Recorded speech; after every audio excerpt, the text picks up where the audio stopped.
Hello and welcome back. I'm Dr. Connie Williams, and today we are going to continue our counting. And today we're going to begin the week number 3 in the counting of the Omer. So today, the week of Tiferet or Tiferet, depending on how you want to pronounce that.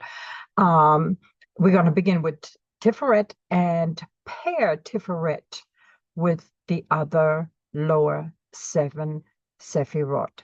And so it's very exciting. Tiferet is a beautiful Sephirah. It stands in the middle on the tree of life and is the synthesizer of Gevorah and Chesed.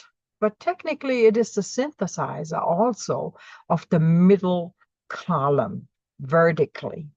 Let me pull up the whiteboard so we can look at that.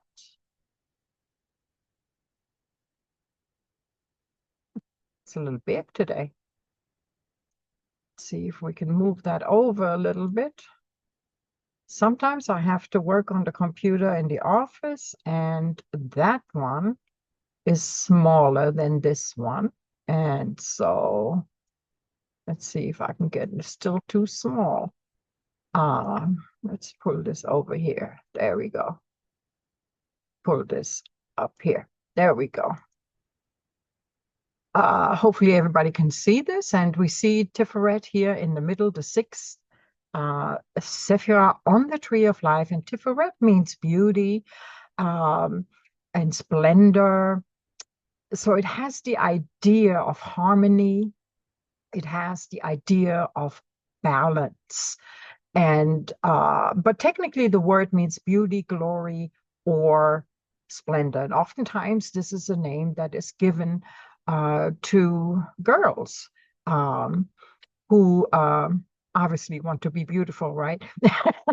So, but anyway, Tiferet is something that we find within us.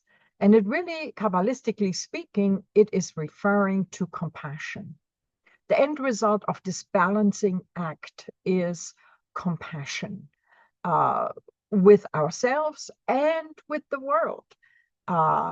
We have that strict judgment within us, but we also have that loving kindness within us. And when we deal with people or with ourselves or even with God, it is important that we learn compassion, because compassion is an emotion that sets things in motion. When we act out of compassion, miracles can happen. And so to have true compassion, you should feel that and not just intellectually have that in your mind. But not only a feeling, you kind of combine your logic, the left side, with the emotion of the right side of that loving kindness that we also hold within ourselves. And when you put those two together and marry them up, you get compassion. You see the case for what it is, but at the same time, it is infused with much, much mercy and much, much love. And so, during this day, tonight, it begins tonight, we can search ourselves and check our compassion barometer. Do I still feel compassion for people? Even if you have to imagine a little story, of something that maybe has befallen of someone, what is your emotion towards it? Can you act in compassion?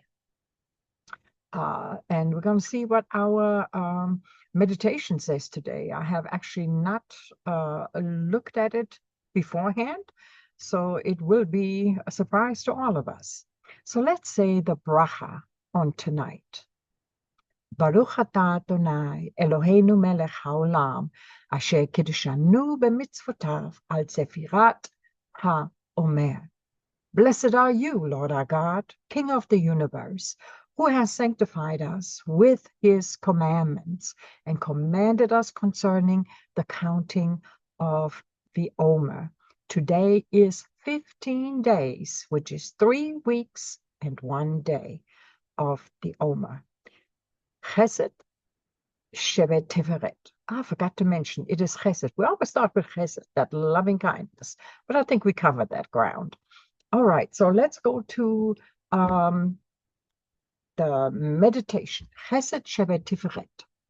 Humble compassion. Oh, I wasn't too far off. There is compassion that feeds the ego, and there is compassion that humbles it. Compassion that feeds the ego is a sense of pity for those who stand beneath you. Compassion that humbles is born of a deeper understanding of the order of things. When you understand that the other guy is lacking in order that you may be privileged to help him, then you are truly humbled.